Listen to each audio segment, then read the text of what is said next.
إن الحياة قليلة اللذات.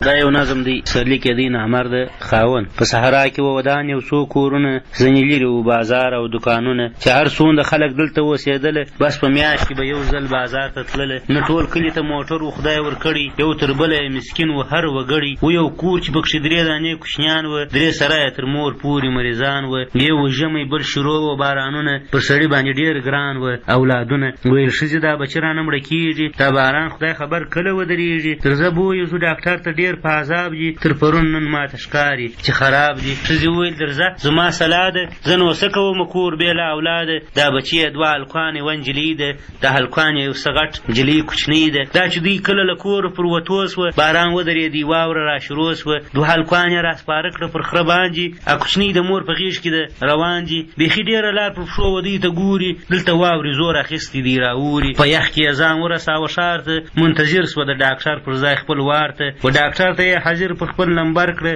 ډاکټر وکتې هر یو دوا یې ورکړه. په تلوار د کور پر لورې را روان سوه، دوی پیاده پر خره سپاره مومنان سوه. دلته وخت د لمر لوېدو را رسېدلی، واورې دښت غر په سپین اطلس پوښلي. خر تر مخه دوی تر شا پسې رهیږي، له ډېر یخه یې کوچنیان پاس ویلي دي. اسیاسرې هم یوه چادرې کړې، دا غریب هم دې یخ یخی کړې. مګر ده پر ځان پیچلي 2 پټوان دي، یو یې کوټ دی، بل په پښو یې لوی بوټان دي. کوچنۍ هم مېرمن په غېږ کې وړله، ځان یې هیر و، خپله لور یې پټوله. تر یو څه ځایه چې راغله یخ پر زور سو، اسیاسره ځي پیاده، دی پر خره سپور سو. ویل ښځې زه به دوی بوځم تر کوره، مومنان دې ښه بېګرم کړم پر اوره. ته راځه زه به د اور جوړه لمبه کړم، له یخنۍ به دې سمه په توده. سړي پرېښوله ښځه په صحرا کې، دا یې نه ویل چې لار څنګه پیدا کړي.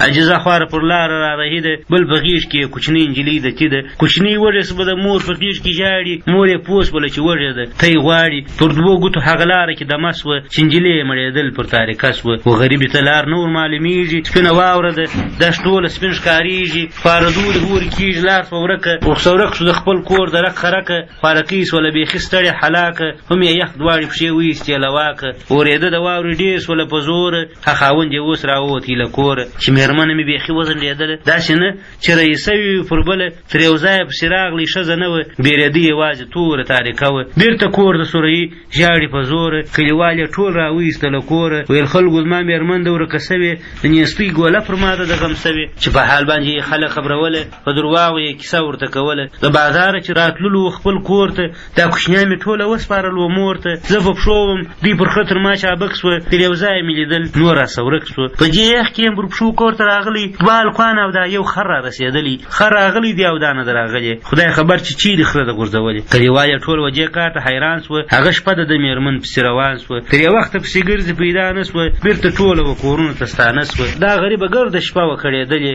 کوچنۍ وه یخ هغه ګړۍ وژلې. چې شپه چېره سوه، یو لږ څه روښنایي سوه، بیا یې ټوله په تلاش پسې رهي سوه. چې لمر تود سو، لارو لیکه سوه معلومه، په یو ځای کې یې پیدا کړه دا مظلومه. و پر واوره دا غریبه غځېدلې، بس تازه وه د اجل غشي ویشتلې. بېچاره وه دا یخ توره اړولې، خو بوغره یې پر کوچنۍ وغوړولې. خدای چې څوک وي له مغزو څخه خلاص کړي، همیشه به وي پر خپل کور اور بل کړي. عقل و فکر هر انسان لرغه په کار دی، مغز هر چاته ورکړي کردګار دی. څوک چې رای او فکر نه وي بشي کې، ټول ژوند به پر چېږي په خواري کې.